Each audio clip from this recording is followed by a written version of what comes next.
Meus irmãos, boa noite. Que a paz de Jesus, o Mestre Supremo, esteja em nossos corações.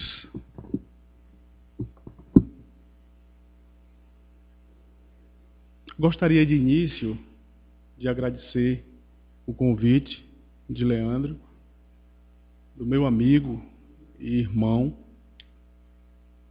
Irmão, muitas vezes não são aqueles consanguíneos que temos, mas, sobretudo, aqueles que elegemos ao longo da nossa vida. Então, quero dizer a Leandro que a recíproca é verdadeira. Foi amor à primeira vista.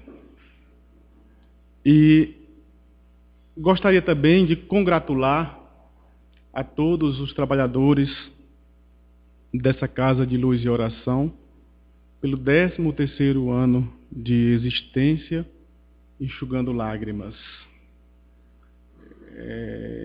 colocando a semente da esperança naqueles que perderam a esperança. Então, esses ideais de quantas vidas foram salvas, e aí está essa casa aí, aberta àquelas pessoas que porventura vieram a serem necessitadas. Todos nós somos necessitados, todos nós. Então, não é de minha pretensão também querer esgotar o tema quando se fala do amor, né? 40 minutos, 50 minutos, a gente sabe que é um tempo muito pequeno para falar sobre o amor. E os caminhos do amor que vamos falar hoje à noite, de maneira simples, são possíveis caminhos do amor, sugestões. Não trazemos a verdade absoluta de maneira nenhuma. Humildemente, né, vamos apontar para ir para um caminho da autoaceitação, do perdão, né, e do amor consigo mesmo, para que a gente possa nos direcionar nas relações, nos caminhos para o amor. Trazendo também como ponto a psicologia, né? A nossa área, quando nós hoje atendemos pacientes que percebemos os sintomas atuais para os dias de hoje, e também, né, a ciência espírita, codificada pelo codificador Allan Kardec.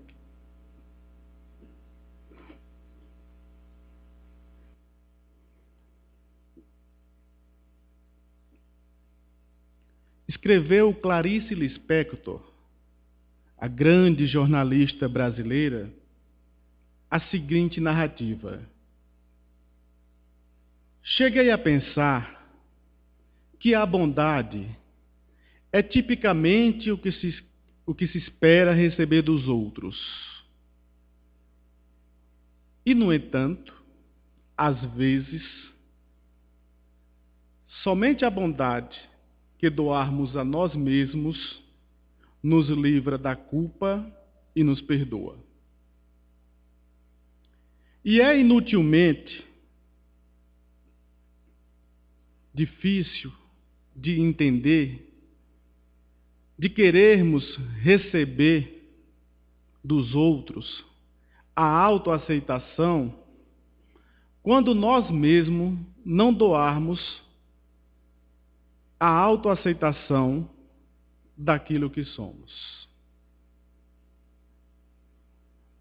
E há certas dores que somente as nossas próprias dores, se forem aprofundadas, paradoxalmente, chega a amenizar. Essa narrativa de Clarice Lispector nos chama a atenção, meus irmãos, para a reflexão sobre a autoaceitação, sobre a forma do movimento do amor que nós estendemos ao outro, que pensamos paradoxalmente que é dessa forma que vamos passar o amor, e não é.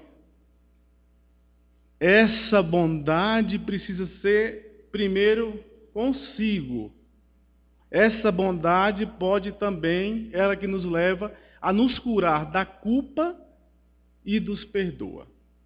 E das nossas feridas, das nossas doenças, quando são trabalhadas profundamente, nos dão condição de amenizar as nossas feridas emocionais e existenciais. O Espírito Emmanuel, ele nos revela que Deus não dá cópias de ninguém. E nós não somos cópias um do outro. Carl Gustav Jung, o grande psicanalista suíço e psiquiatra, revela que todos nós nascemos originais e morremos cópia. O que é isso? Nascemos originais e morremos cópia. Vivemos numa sociedade onde somos cobrados por um padrão de beleza. A sociedade sempre cobra a beleza, as questões sociais, faz de nós contribuintes, nos tira, denega de nós a condição de sujeito, de sujeito do desejo. Nós somos sujeito contribuinte, nós somos um produto, nós somos um objeto. Tanto é que a máxima de Descartes, penso, logo existo, a cultura mudou para consumo, logo existo. Então, se eu consumo, eu existo. Eu preciso estar consumindo as marcas. Daí, como sermos cópia? Querem um exemplo simples. Antigamente, nós se alimentávamos, nossos pais na zona rural, de colher. Hoje é todo mundo de garfo e faca. Até contei uma história quarta-feira que eu tenho uma certa dificuldade para comer com garfo e faca, que eu não sei a posição de pegar aqui. Eu pego e ela fica escondido. E aí meu irmão disse: rapaz, isso é muito feio, tu é doido, o povo vê por aí e tal. Eu disse: mas tá feio, é? Ele disse: tá, rapaz, eu não consigo, o garfo fica, eu consigo ali.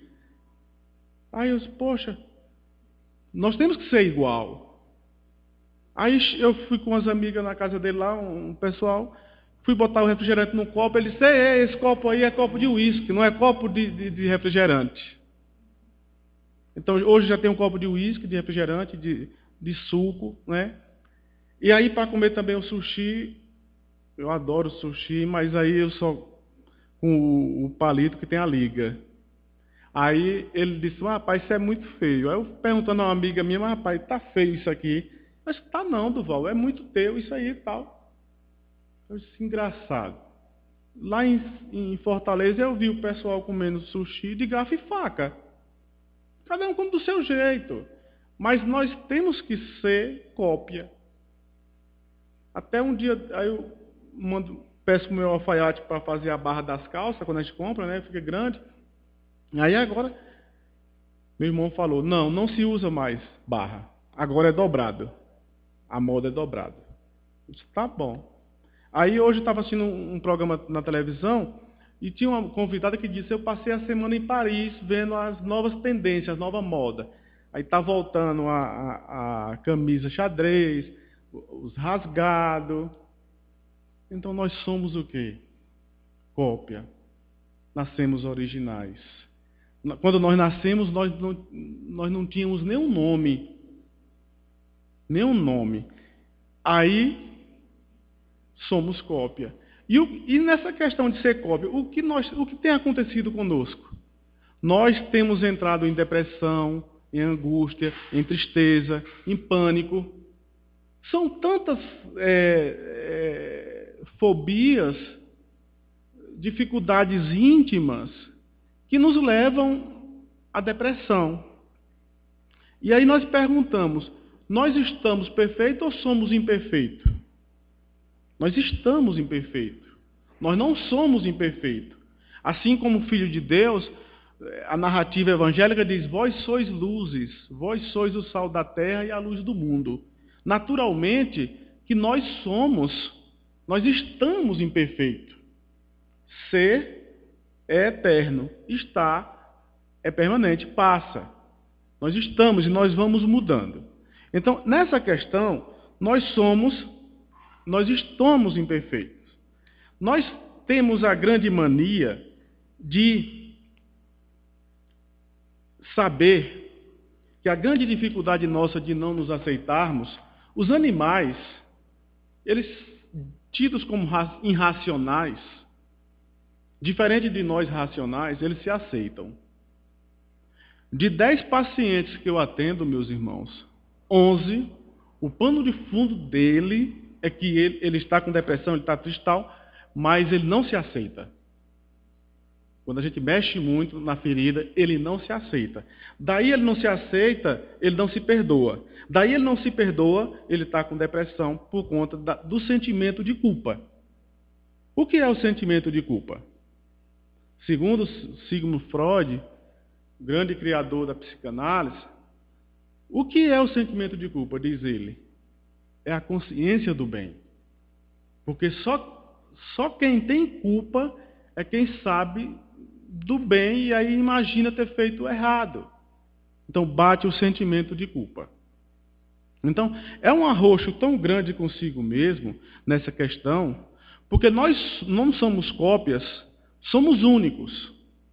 E o Espiritismo vem nos dizer, né, que a proposta espírita é que nós, espíritos imperfeitos ainda, possamos entrar em conexão consigo mesmo, no âmbito do nosso ser, e saber que o que nós estamos aqui hoje, o nosso papel, ele é transitório. Você não é médico. Duval não é psicólogo. Eu estou psicólogo. Então, você médico, você professor, você arquiteto, você, seja o profissional que for, você não é isso. Nós estamos isso. O que nós somos é espíritos eternos que estamos aqui na Terra com um propósito.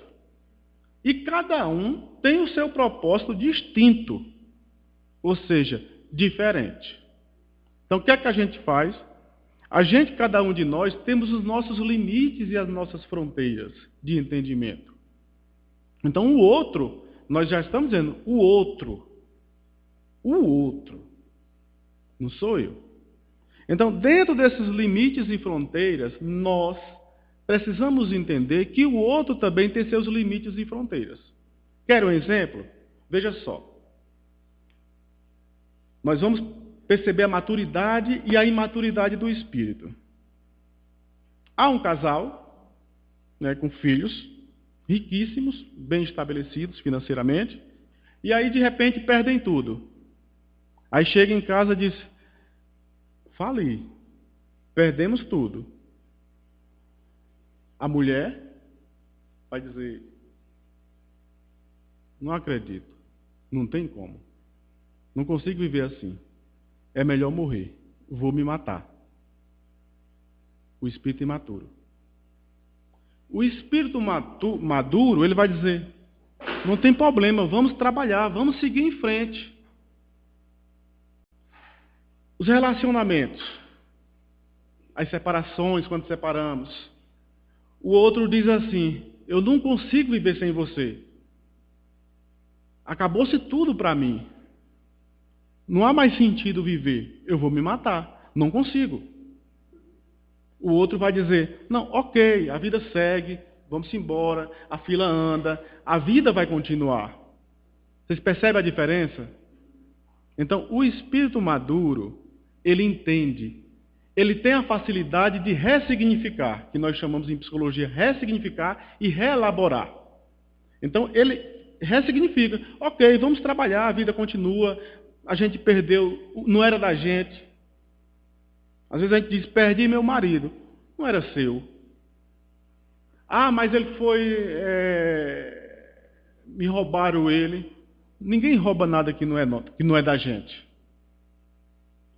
Então, dentro dessa proposta, o espírito maduro, ele reelabora, ele ressignifica, ele dá um novo sentido. O espírito imaturo, ele não dá sentido. É como se a gente pegasse um programa novo de um computador um Windows 8, e quiséssemos colocar no computador antigo. Não roda. Não roda. Então, tem pessoas da nossa convivência, marido, mulher, irmão, seja lá o que for, companheiro de ideal, que não entra na cabeça dele. Então, muitas vezes as pessoas procuram o psicólogo para entender isso. Que essa resposta está dentro de si. Mas naquele momento não entra. E a pessoa vai morrer daquele jeito. Aí vem uma encarnação, 2 até 3. Então, não roda.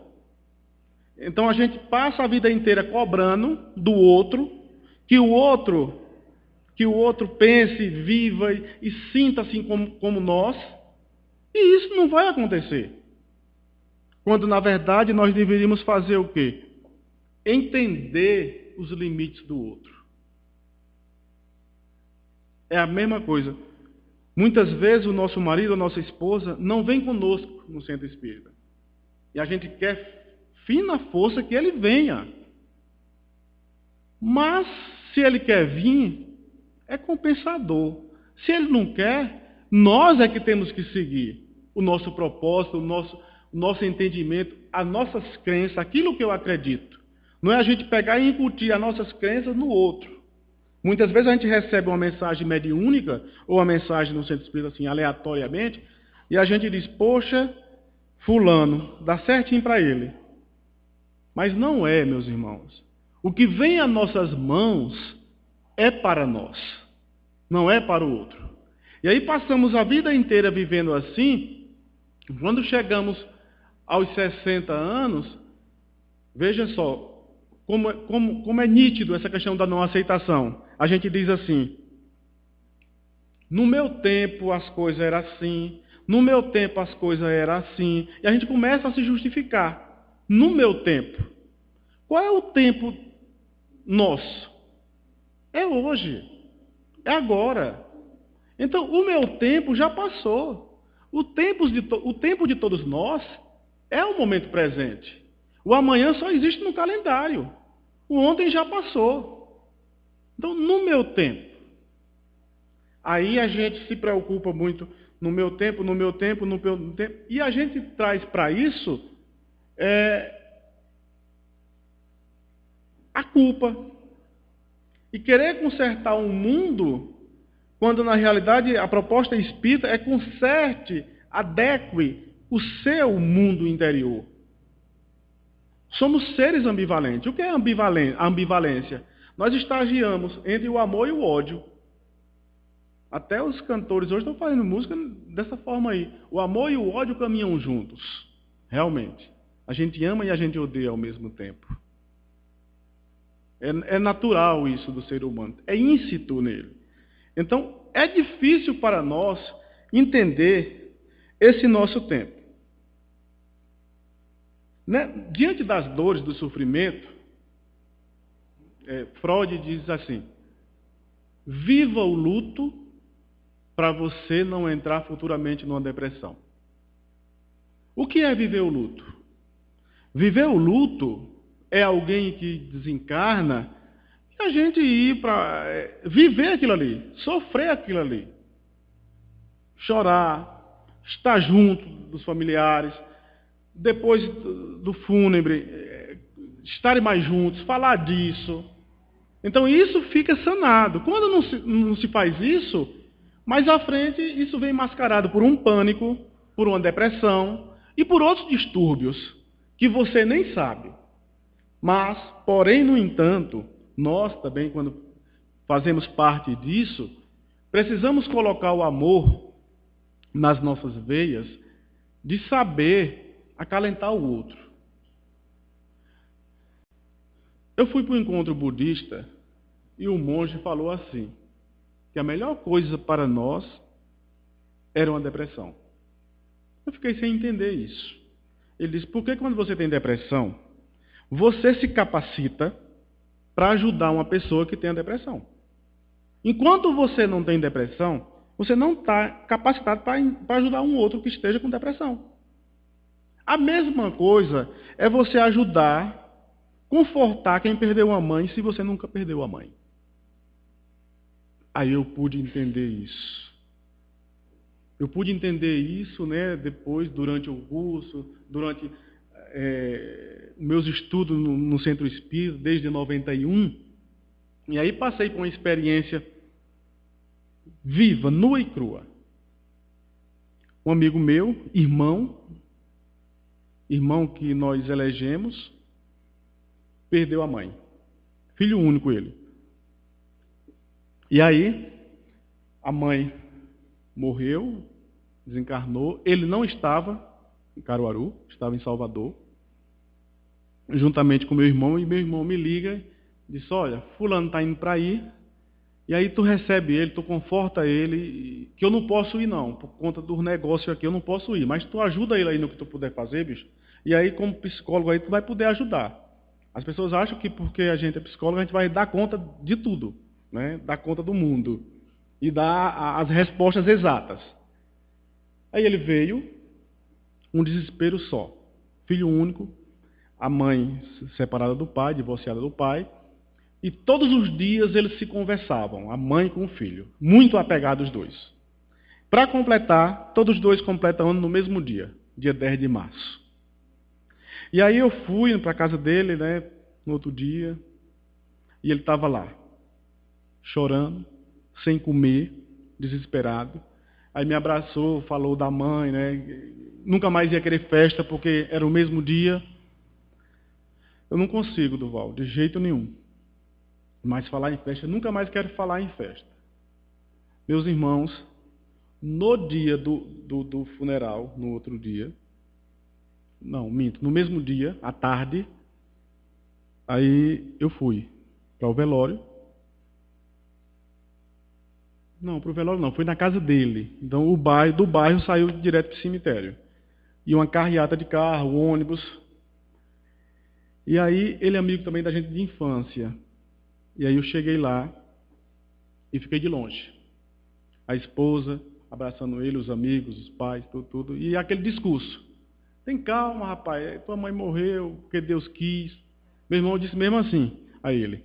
Um filho é para enterrar uma mãe, bicho. Não uma mãe para enterrar um filho. Veja que intervenção na hora de um sofrimento. Eu disse, tu é doido, não pode dizer assim não, pô. Mas ele tem que saber que a mãe dele é melhor ele enterrar a mãe do que a mãe dele enterrar ele. Eu fui, e aí fiquei um pouco distante, deixei tudinho, tal. Não disse nada. A postura do amor, muitas vezes, é o silêncio. O silêncio e o olhar de compaixão vale mais do que palavras. Não tem palavras, meus irmãos, não tem teoria. Eu estudei na faculdade essa questão da morte, e nós íamos assistir aula num cemitério.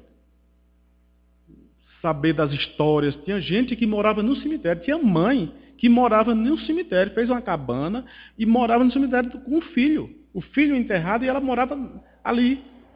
Todo dia ela estava ali chorando e aguando e morava ali. Então, a gente estudou tudo isso. Tudo. Tiramos fotos, tudo. O professor tirava, o pessoal, sob a autorização, tirava os cadáveres, às vezes, de uma gaveta. 5 anos depois, estava lá aquele cadáver intacto. A roupa, o cabelo, aquela armação. Tudo isso. Mas não tem teoria que dê conta da realidade, do sentimento. E aí eu fiquei de longe, deixei e tal. Me fiz percebido por ele. No final ele vem feito uma ovelha, meus irmãos, desgarrada. E aí veio o chamado do amor. Eu cheguei perto dele e abracei-o fortemente. Ele não chorava não, ele balbuciava. Baba. Não era lágrimas só, baba também. Ele disse, Duval, eu queria minha mãe, eu queria tudo, eu não queria mais nada. Eu fiquei 30 dias emocionado, contaminado por isso. Uma semana depois, no domingo, isso foi numa quarta, no domingo, meu irmão chegou de Salvador, a gente foi na casa dele. Quando chegamos lá, aí, ele foi para o cemitério, a mulher dele disse. Ele está desgarrado, sem comer, sem nada. Aí meu irmão disse, vamos lá. Eu disse, não vamos. Deixa o outro viver a dor dele. ele precisa fazer o luto. Deixa ele só.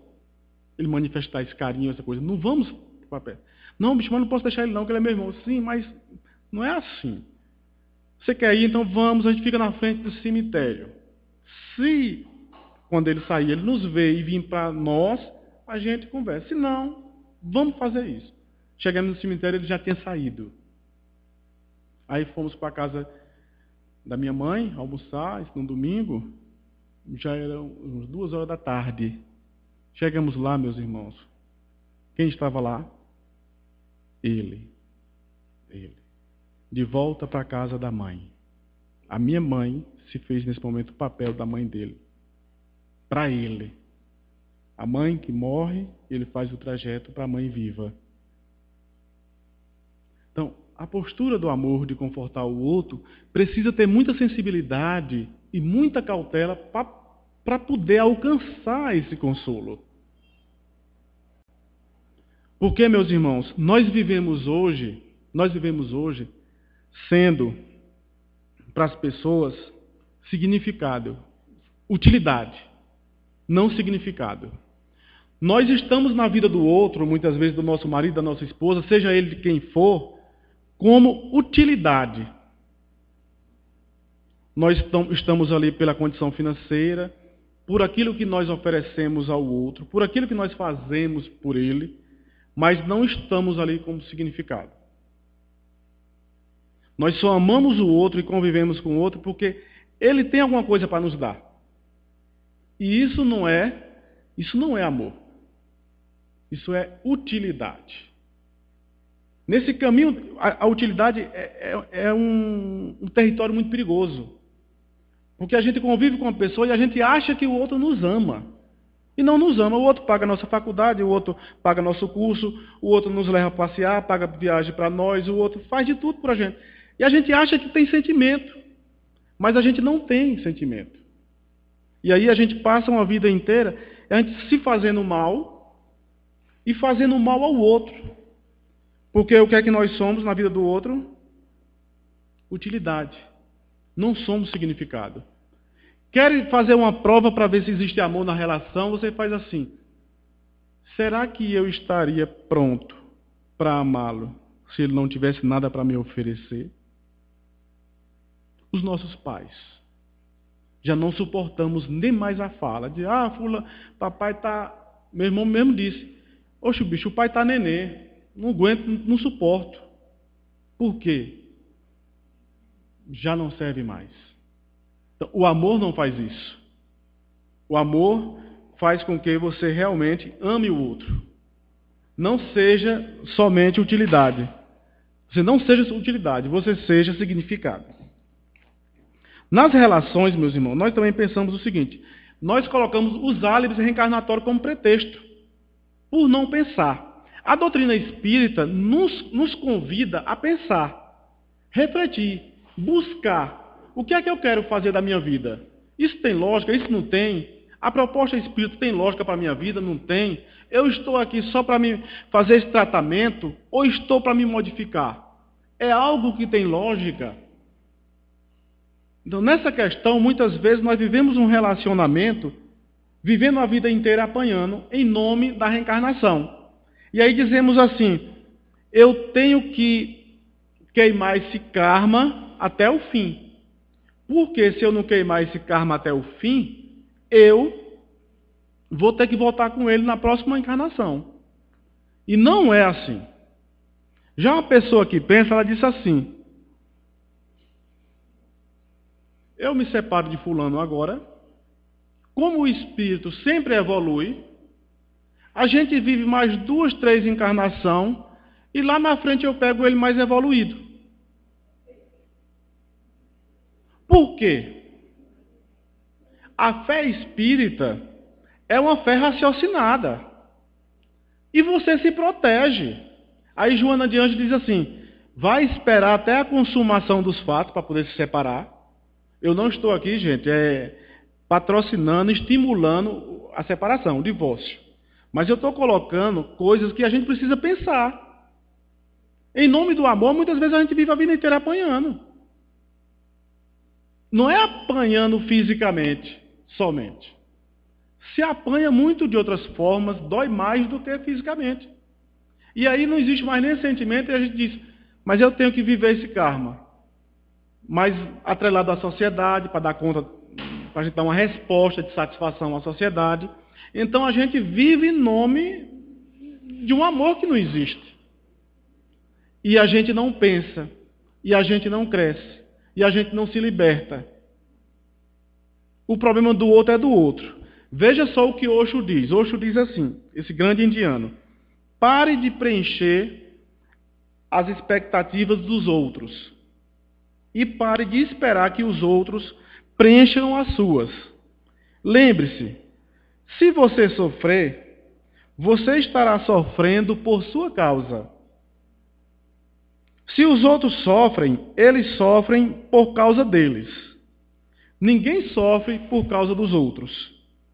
Lembre-se disso profundamente. Somente então você será capaz de ser realmente sincero para com o seu interior. Nós muitas vezes, meus irmãos, pegamos a cruz do outro, porque o outro está sofrendo, a gente é até advogado do outro. O problema do outro, a gente precisa fazer uma separação, não é ser frio. A gente ajuda na medida do possível, mas às vezes eu atendo uma paciente que ela diz assim: ela arrumou um namorado, já há mais de 2 anos, e a vida dele, ele dava para ela resolver. Que ele dizia que não tinha tempo. E aí ela resolvia as coisas dele, as coisas profissionais e tal, que ele dizia que não tinha tempo. E ela começou a desconfiar. Já tinham comprado uma casa, uma garagem, e ela, certo dia, foi lá visitar a casa, estava lá namorando com ele e tal. Aí ela disse: eu estou notando você tão frio comigo, tal, diga logo a verdade e tal. Resolva. Ela disse: resolva. Aí eu disse a ela: é ele que tem que resolver a sua vida? A gente faz assim. Aí ele disse: realmente eu estou com outra pessoa. Aí ela disse a mim: mas doutor, ele disse a mim que estava com outra pessoa, o negócio eu nem sabia. Estava muito encaminhado. Já estavam namorando, ó. Eu disse: é verdade. E ele não tinha tempo, né? Ela disse: eita, vi isso agora. E ela estava tomando antidepressivo para dormir. Ela não dava conta. Já ela viajava, né, que ela é professora de uma cidade do interior, e aí ela dava plantão em 2 cidades. Aí o homem do carro, da van, esperando as outras, atrasava o horário dela. O que é que ela fazia? Ela não almoçava, sacrificava ela. Aí ela dizia ao dono da van: resolva, viu? Aí eu disse mais uma vez, né? Ele tem que resolver. Será que não seria você que precisa resolver? Ela disse: eita, rapaz, é mesmo, né? Então é simples viver. Os nossos conflitos são de ordem pessoal, é de interrelacionamento. E aí muitas pessoas chegam: meu problema é espiritual. Não é. Porque antes de ser espiritual, ele é material, ele é físico. Daí o codificador Allan Kardec perguntar aos espíritos, na questão 459, os espíritos influenciam os nossos pensamentos? O que é que os amigos espirituais respondem? Sim, e muitas vezes são eles que vos dirigem. Então os espíritos, eles influenciam e muitas vezes nos dirigem. Mas quem resolve somos nós. A responsabilidade é nossa. Então, se hoje fulano está sofrendo, ele ocasionou o sofrimento. Mas eu estou sofrendo muito por causa da minha mãe. Sim, mas você consentiu. Sua mãe é sua mãe. Você é você. E aí nós entramos aonde, meus irmãos? Nos vícios que nos impedem de amar. O que são os vícios? O que são os vícios? Nós falamos muitas vezes só dos vícios morais, do rancor, do ódio, da maledicência. E esquecemos das viciações que nós temos com o outro, com pessoas. Quer um exemplo? Muitas vezes, porque os vícios não estão... Os vícios não estão relacionados somente à maconha, ao álcool, à cocaína, mas a pessoas também. Há pessoas que dizem, meu vício é você. E aí muitos casais dizem assim, eu não consigo viver sem você. É a mesma coisa que o dependente diz com a droga. Eu não consigo viver sem você. Sabe qual é o slogan do viciado? Do dependente? Não te aguento, mas não te largo. É assim que o viciado na heroína, na maconha, no álcool, faz isso. Não te aguento, não te suporto, mas não te largo. É uma droga, é uma dependência. Então não é amor. Então nós vivemos o outro como utilidade, vivemos com o outro por dependência. Eu conheci uma senhora, uma jovem, que chegou lá no centro espírita e ela disse, mas Durval, minha mãe é tão dependente de mim, a bichinha já está com 93 anos, lúcida, mas está tão doente, até para tomar água, ela toma no algodãozinho, e sou eu que dou. A bichinha está tão dependente, rapaz, não sei o que fazer. Aí eu percebi que ela foi falar com uma amiga minha para botar o nome da mãe na vibração para ela viver mais. Aí eu, como psicólogo, sou besta, né? Eu fiz a escuta inversa. Quem é o dependente? Disse, me poupe. O dependente é a mãe ou é ela? O dependente não é a mãe dela, é ela que é dependente da mãe. Então nós temos esse furo, meus irmãos. Essa carência afetiva enorme dentro de nós, que não tem nada que dê conta, enquanto não nos amarmos. Enquanto não estabelecermos a bondade para conosco. A bondade para conosco vai nos curar da culpa e nos perdoar. Não espere do outro a sua felicidade. Há casais que dizem, bem, tu jura que vai me fazer feliz, aí o outro jura sem poder, e o outro acredita, finge que acredita. E aí passa a vida inteira, bem, você disse que ia me fazer feliz, e até agora nada. O outro vai nos fazer feliz, é a mesma coisa, meus irmãos, da gente pegar, se encarcerar, é uma metáfora, se encarcerar, fechar e entregar a chave ao carcereiro e depois ficar brigando com o carcereiro para ele não soltar. É assim que a gente faz nos relacionamentos, não só matrimoniais, mas na convivência com o outro. E com os nossos amigos, com as amizades que a gente pouco cultiva, porque as amizades estão baseadas na utilidade e na dependência.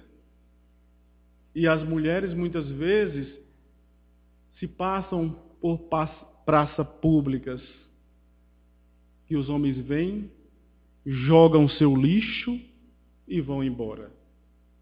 Quando nós namoramos com um pedaço de carne, a gente corre o risco do outro fazer desse pedaço de carne churrasco e depois ir embora. Então não é amor. É qualquer outra coisa menos amor. As nossas relações com nossos filhos, meus irmãos, nos dias atuais, estão muito fragilizadas. No meu tempo era assim, veja como é as coisas. Nossos pais, há uns certos anos atrás, não tão longe, saíam com os filhos e diziam assim, filho, senta aí. E aí pedia o almoço, né, ou a janta, sei lá o que for, de acordo com as posses do pai e as condições nutritivas. Filho, senta, pede o almoço, tá, ou a janta. Como é que a gente faz hoje? Filhinho, você quer sentar onde? Onde você quer sentar?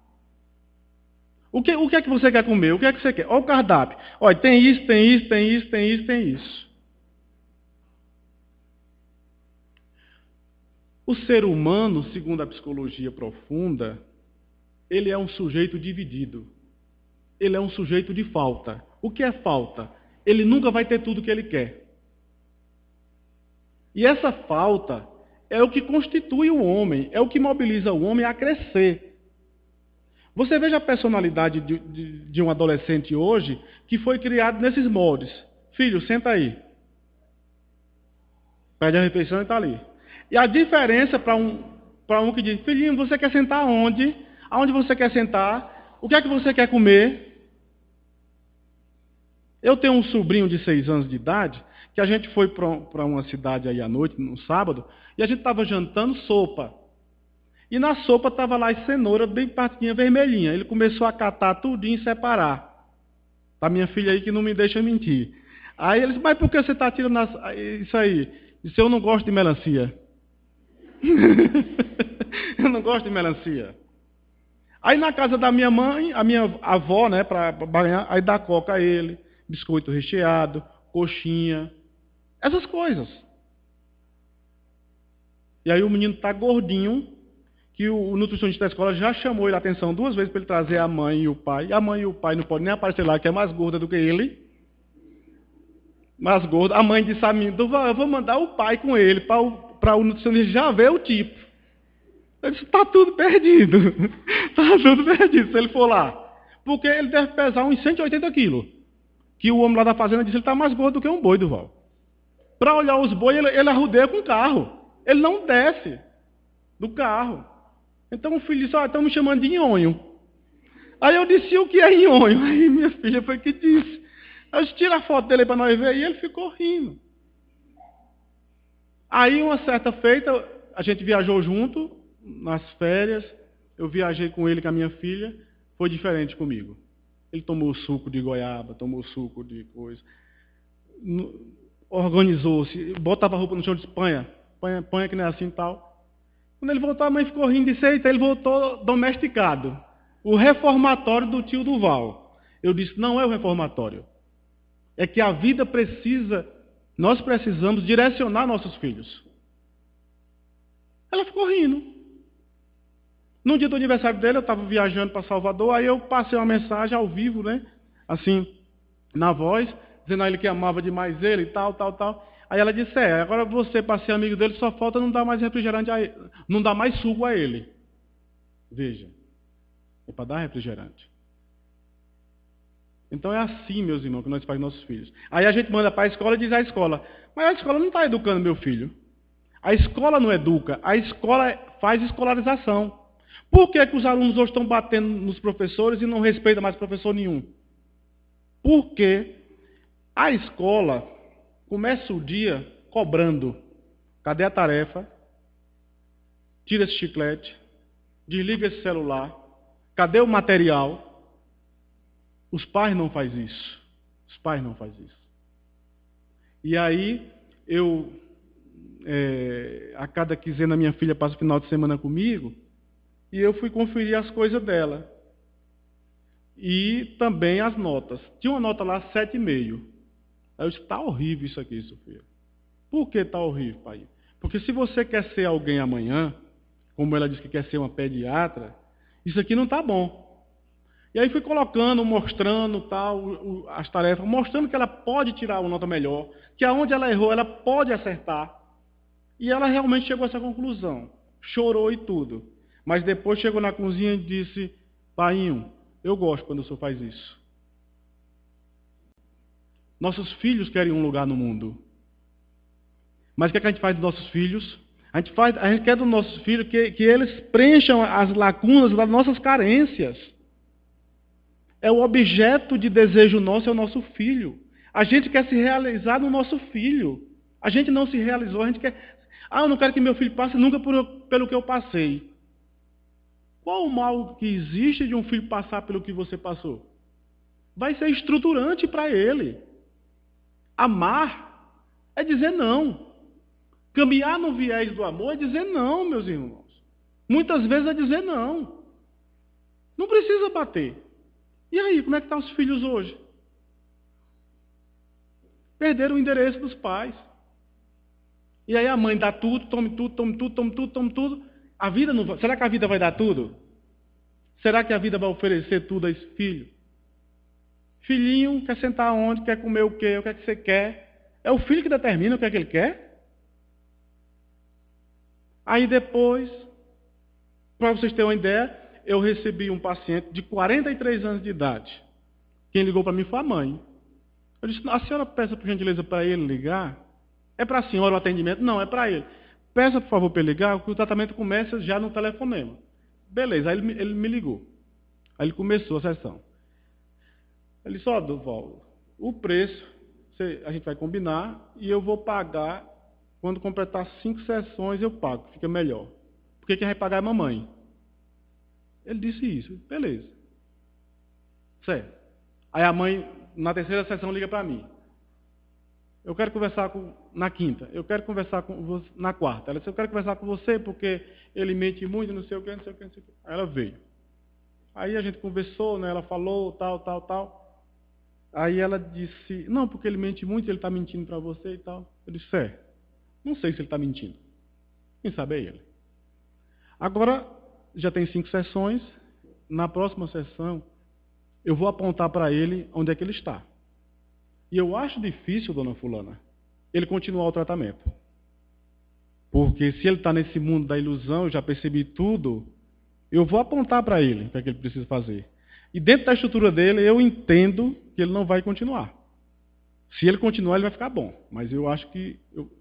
Ela disse, mas não faça isso não, você vai perder o paciente. Eu disse, eu não estou aqui para ganhar o dinheiro dele. Eu estou aqui para uma condição profissional e ética. Com a vida dele, com a vida do paciente.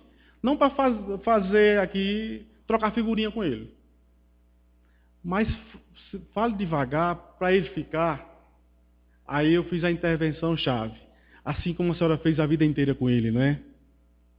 Aí ela botou para chorar e disse, realmente eu fiz isso com ele.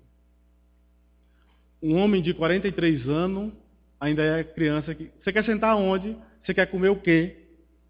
O remédio dele, depressivo, remédios pesados, quem compra é ela. Eu disse, a senhora compra por quê? Não, porque ele não tem condição. Dê o dinheiro a ele. Dê a receita que tem que comprar a ele. É ele com ele. Só vai fazer dele o quê? Então a gente faz isso. E qual a maturidade dessas pessoas amanhã? A gente faz isso com o nosso marido, com nossas esposas, em nome do amor. Em nome do amor. E não é amor. E não é amor. E aí a gente não